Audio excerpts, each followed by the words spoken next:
Hi everyone, my name is Camila. I'm 32 years old. I need to tell you about Tuesday dinner because that's when everything crystallized. That's when I understood with perfect clarity that I'd spent 26 years invisible in my own family. My brother Marcus called in on video. He was glowing, practically vibrating through the screen. We found a house, he announced, and Mom actually squealed. Actually squealed like he'd cured cancer instead of just locating a 3-bedroom ranch in a decent suburb. Show us. Mom demanded, and Marcus panned his phone across granite countertops and hardwood floors. Dad leaned forward, reading glasses perched on his nose like a judge reviewing evidence. I sat at the end of the table, fork halfway to my mouth, pot roast cooling on my plate. How much do you need, son? Dad asked. His voice had that warm honey quality he reserved for Marcus. Only for Marcus. $100,000 would close the gap, Marcus said. We've got good credit, but the down payment. Consider it done, Dad interrupted. We'll wire it tomorrow morning. This is an investment in your future, Marcus. You're building something real. I set my fork down. The ceramic clicked against the plate, loud in my ears but apparently inaudible to everyone else. What about me? I asked quietly. 3 faces turned toward me like I'd started speaking Mandarin. What about you? Dad's warmth evaporated instantly. I still have student loans, I said. My voice stayed even through practice. Interest at 6.8%. I'm working 2 jobs. You refused to help with school. You said it wasn't a good investment. You went to state school, Dad said dismissive. For graphic design. Unserious. I asked for $15,000 for tuition, I continued. You gave me an Applebee's gift card for Christmas that year. Marcus got the BMW. Marcus was studying business. Mom cut in, defensive now. Real career prospects. You were always so artistic. She said it like a diagnosis. Marcus shifted on screen, uncomfortable maybe but silent. Always silent when it mattered. I paid my own way through everything, I said. My hands felt cold. I worked campus catering. I worked retail on weekends. I graduated with $42,000 in debt and you gave me a $50 Visa gift card at graduation. You should be grateful we came to your graduation at all, Dad said. His voice had gone hard. You've been a disappointment since you were 16, Camila. You chose the easy path. State school. Art classes. Now you're what? Designing greeting cards. I'm a senior designer at a tech firm, I said quietly. I make $78,000 a year. And Marcus makes $140,000, Dad countered. That's the difference between ambition and mediocrity. That's what failure feels like, Camila. What you're feeling right now. The room tilted slightly. Not metaphorically. The actual room seemed to shift on its axis. No one argued with him. Mom studied her napkin. Marcus had gone quiet on the screen, probably muted himself. I stood up. My chair scraped against hardwood. I'm finished with this dinner. Don't be dramatic, Mom said, but I was already walking toward the door. Camila, sit down, Dad commanded. We're not done discussing. I am, I said. I didn't raise my voice. I didn't slam the door. I just left. The night air bit clean and cold. I didn't have my coat. I walked to my car. A 2011 Honda Civic with 140,000 miles and a check engine light I couldn't afford to diagnose. And I drove to my studio apartment. Rent was $1,400 a month. My second job was doing freelance design work until 2 a.m. most nights. I had $126,000 in savings. No one in my family knew that. I'd been saving since I was 19. Every graduation gift from aunts and uncles. Every tax return. Every freelance check. Every raise. I lived like a monk, drove a failing car, ate rice and beans, and I saved. Because somewhere deep down I'd always known I'd need to save myself. That night I made 3 decisions. First, I changed my phone number. Second, I blocked every family member on every platform. Third, I started looking at property. Mrs. Chun from my apartment building found me crying on the stairs 2 days later. She was 73, had lived through the Cultural Revolution and didn't tolerate nonsense. What happened? She asked, settling beside me with surprising grace for someone with arthritis. I told her everything. The dinner. The $100,000. The casual cruelty. That's what failure feels like. She listened until I finished. Then she said, you know what failure actually feels like? Staying. Letting them continue. You're already successful, Camila. You just haven't given yourself permission to see it. I feel like I'm abandoning them, I admitted. They abandoned you first, she said simply. 26 years ago. You're just finally noticing. She patted my hand. What would you do if you were free? The answer came immediately. Buy land. Grow something. Then do that, Mrs. Chin said. Life is too short to wait for people who don't see you to suddenly open their eyes. 3 weeks later I found the property. 40 acres in the foothills, 2 hours from the city. Foreclosure sale. The farmhouse was a disaster. Peeling paint, rotted porch, kitchen from 1973, but the land was good. The previous owner had been an organic farmer who'd lost everything in a divorce. The price was $380,000. I bought it cash. I kept my tech job, they let me go remote 3 days a week, and I spent every other moment on that property. Weekends smelled like sawdust and primer. My Spotify playlist learned every wall. I sanded floors on my knees for 6 weeks. The grain rose under patient, deliberate passes.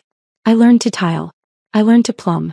I watched YouTube videos until 3 a.m. then practiced the next day. Tom, my neighbor 3 miles down the road, started showing up with tools and advice.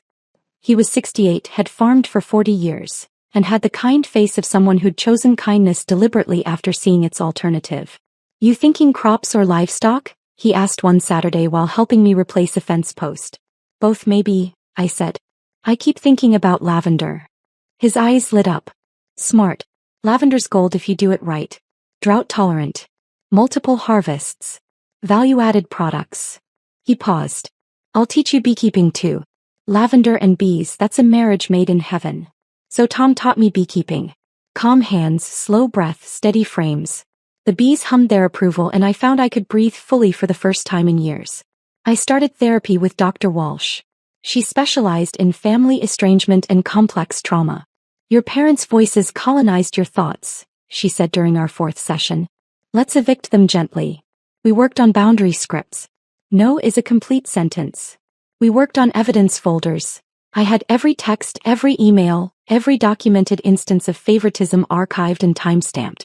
Not for revenge. For reality. So I couldn't gaslight myself later. Protective expectations, Dr. Walsh called it. Plan for their absence. Build a life that doesn't require their approval to function. I planted lavender in cautious rows. 5 acres the first spring, then 10. I researched varietals and soil amendments. I joined farming forums and took extension courses. The work was brutal and satisfying in equal measure. My tech job stayed stable. My boss Dana didn't ask questions when I requested permanent remote work. You're producing excellent work, she said. Where you do it doesn't matter to me. The first harvest came in July, 18 months after I'd bought the property. Purple rose stretched toward the tree line. The scent filled the valley. Tom helped me cut and bundle. We worked dawn to dusk for a week and I sold everything at farmers markets within a month. The farm paid for the farm that first year. I hired 2 employees. Emma, a college student who needed flexible hours, and Tyler, who was aging out of foster care and needed steady wages and real training. I paid them $22 an hour. I extended hours when Emma needed tuition savings. I wrote Tyler a reference letter for community college that made him cry. Why are you helping me? He asked. Because someone should have helped me, I said. And because you're worth investing in. The farmhouse transformed. I'd restored the oak floors, updated the kitchen, added solar panels. 3 hives became 6. I got goats as a lawn crew. They had personalities and opinions, mostly about what constituted acceptable fencing. I didn't contact my family once. Not on holidays. Not on birthdays. My phone number stayed changed. My social media stayed dark. I slept through the night for the first time since I was 12. 2 years and 3 months after that Tuesday dinner, my brother Marcus took a wrong turn trying to find a wedding venue in the foothills. He drove past my property. Lavender rose in perfect rows. The tin roof gleamed. My truck sat in the drive. The farmhouse looked settled, permanent, real.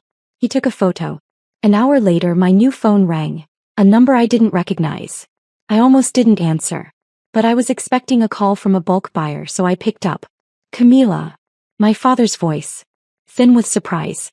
How did you get this number? I asked evenly. Marcus saw your place, he said, ignoring my question. He said, is that really yours? The 40 acres. Yes. How did you? We didn't know you'd moved. You weren't supposed to, I said. Silence on the other end.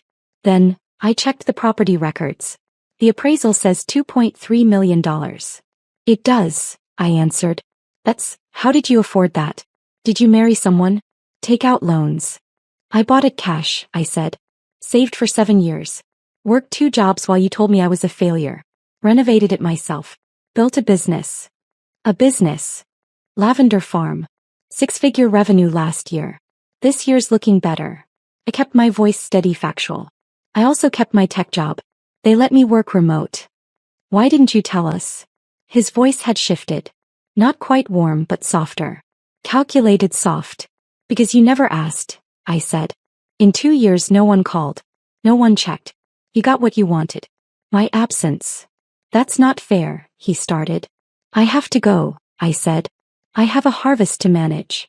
Wait, Camila, we should talk. We can help you expand. Contacts. Capital. Real guidance this time. No, I said simply.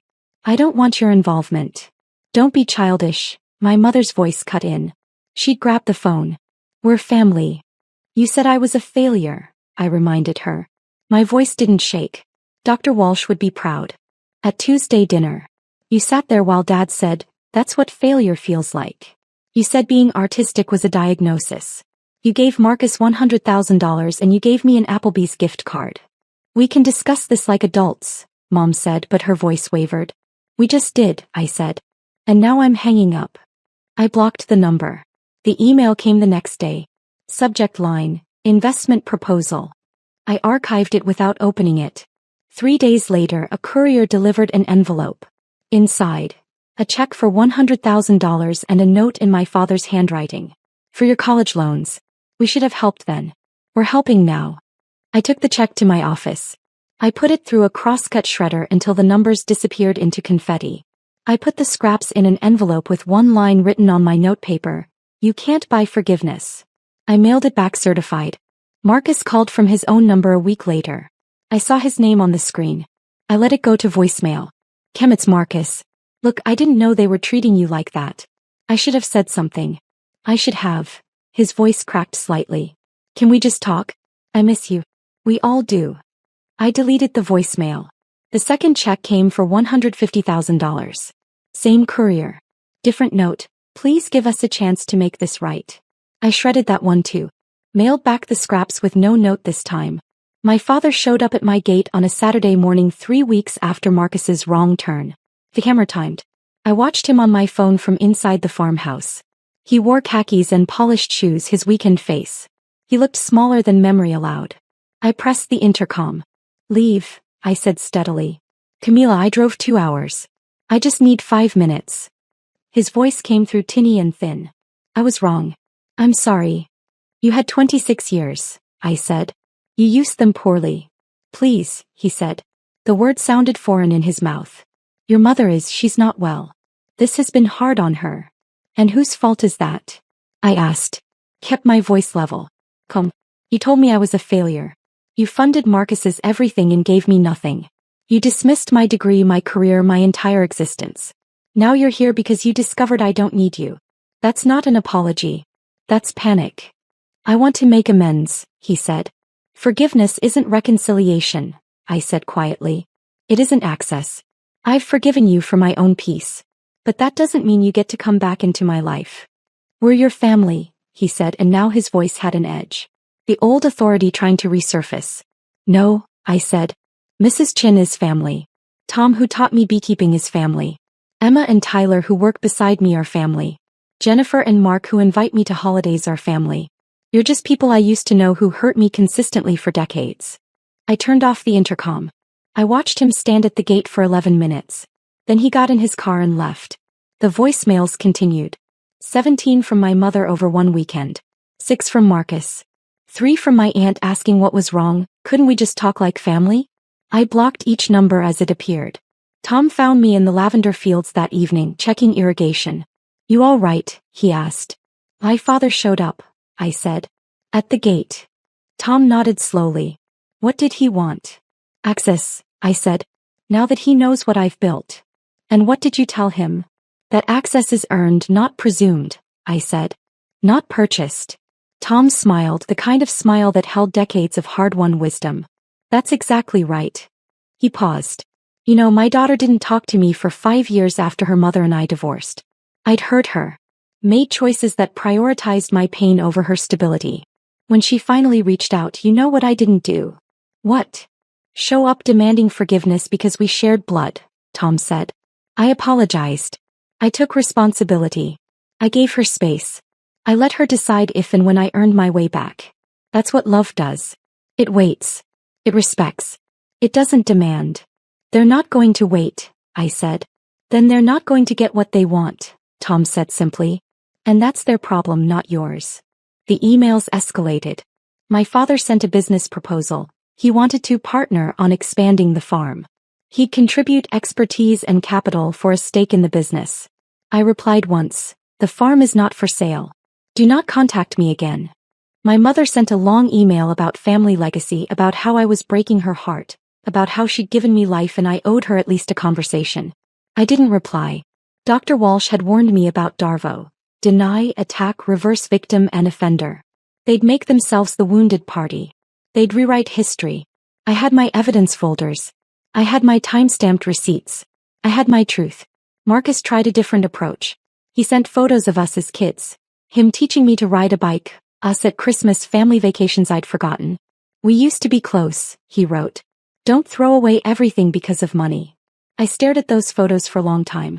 Then I wrote back the only message I'd send him. We were never close, Marcus. You were the sun and I was expected to orbit. Every photo you sent, I can tell you what happened before or after that ruined it. The bike photo? Dad yelled at me for 10 minutes because I scratched the paint. The Christmas photo? That was the year you got the BMW and I got the gift card. The vacation? You and Dad went deep-sea fishing while Mom took me to outlet malls and complained about my weight. Those weren't good memories. They were performances. I'm done performing. He didn't respond. The 4th month after the discovery, a reporter contacted me. She was writing an article about adult estrangement from parents, the hidden epidemic no one talked about. Someone had suggested my story. I agreed to be interviewed on the condition of anonymity initially, but halfway through I changed my mind. Use my name, I said. Use everything. The article ran in a major Sunday magazine. The hidden cost of family loyalty. My full name. My story. The $100,000 for Marcus. The Applebee's gift card for me. That's what failure feels like. My farm. My success. My boundaries. The article went viral. My inbox flooded with messages from strangers. This is my story too. Thank you for saying it out loud. I thought I was the only one. My father sent one email after the article published.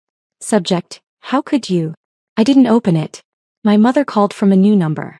I answered because I didn't recognize it. You've humiliated us, she said. No greeting. Everyone we know has read that article. Your aunt called crying. Marcus's colleagues are asking him about it. How could you air private family business? You made it private business when you treated me like I didn't exist, I said calmly. You made it private business when you funded Marcus's entire life and told me I was a failure. I just made it public truth. We'll never forgive this betrayal, she said. Then we finally agree on something, I said and hung up. I blocked that number too. The harvest came again. Year 3 on the property. The fields were established now, mature. Emma and Tyler worked beside me, along with 3 new part-time workers I'd hired for the season. We cut and bundled in efficient rhythms. The market orders had tripled. I'd added value-added products. Lavender honey from Tom's teaching, essential oil through a co-op partnership, dried bundles that sold at boutique shops. The farm generated $220,000 in revenue that year. After expenses and payroll, I cleared $140,000 profit. The same amount Marcus made in salary at his corporate job. Except I owned my land. I owned my business. I owed nothing to anyone. Emma left for UC Davis that fall on a scholarship for sustainable agriculture. I kept her summer position open. You'll always have work here, I told her. Tyler enrolled in community college for environmental science. He showed me his schedule with trembling hands. I never thought I'd be able to go, he said. You earned it, I said. Keep going. The farmhouse felt settled now. I'd planted a garden, vegetables and herbs, cherry tomatoes that Tom said would take over the world if I let them. I cooked meals I actually tasted. I invited neighbors over. I hosted a harvest dinner with 30 people crowded around tables in the barn. Mrs. Chin came 3 hours on the bus. She brought soup and a check for $500. An investment, she said when I tried to refuse. I invested in you. You multiply everything you touch. I framed that check. I didn't cash it. Jennifer and Mark, the couple who ran the farm 2 properties over, became the kind of friends who showed up with coffee and stayed for hours. Their kids called me Aunt Camilla. I taught their daughter Emma Rose to identify lavender varieties. She was 7 and asked careful, curious questions. Why didn't your family come to the harvest dinner? She asked once. Because they're not part of my life anymore, I said honestly. Did they do something bad? They did a lot of small bad things for a very long time, I said. Until it added up to something I couldn't carry anymore. She thought about this seriously. My teacher says family is who loves you, not just who you're related to. Your teacher is very smart, I said. 6 months after the article, my father sent a final letter. Not email. Actual paper, actual stamps. I recognized the handwriting on the envelope. I sat on my porch for 10 minutes before opening it. The goats watched me judgmentally. The sun set low over the purple rose. The letter was 3 pages. Handwritten. It started with, Dear Camilla, and ended with, Your father who loves you. In between, it said everything I'd needed to hear at 16, at 22, at 28. It acknowledged the favoritism. It admitted the cruelty of that dinner. It recognized the years of dismissal. It apologized. It also asked, carefully, humbly, if we could start over. Not as we were, but as something new. Rebuilt from honesty instead of obligation. I read it 3 times. Then I wrote back. 1 page. Thank you for this letter. I've waited a long time to hear these words. I forgive you. I genuinely do. But forgiveness isn't reconciliation. It isn't access. It isn't a relationship. I've built a life here that works. I've built a family that sees me. I've built peace that doesn't require your approval or your presence. Maybe someday that will change. But not today. Not this year. Maybe not ever. I hope you understand. I hope you're well. But I need you to understand. The gate code won't change. The blocked numbers will stay blocked. This is my boundary. This is my life. I'm keeping it. I signed it Camilla, and mailed it without a return address. Year 4 on the farm. The lavender stretched toward the tree line in established rows. I'd added 15 more acres in production.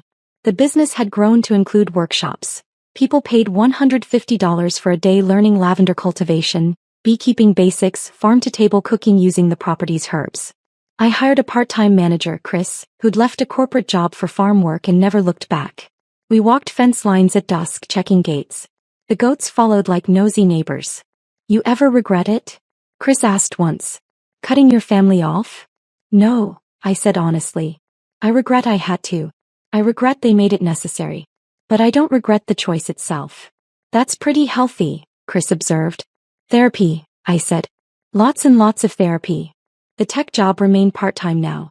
Dana had promoted me to creative director with a contractor agreement that let me set my hours. Best work you've ever done, she said during my review. Whatever you're doing, keep doing it. What I was doing was living in alignment. Work that mattered. Land that thrived. People who valued me. Boundaries that held.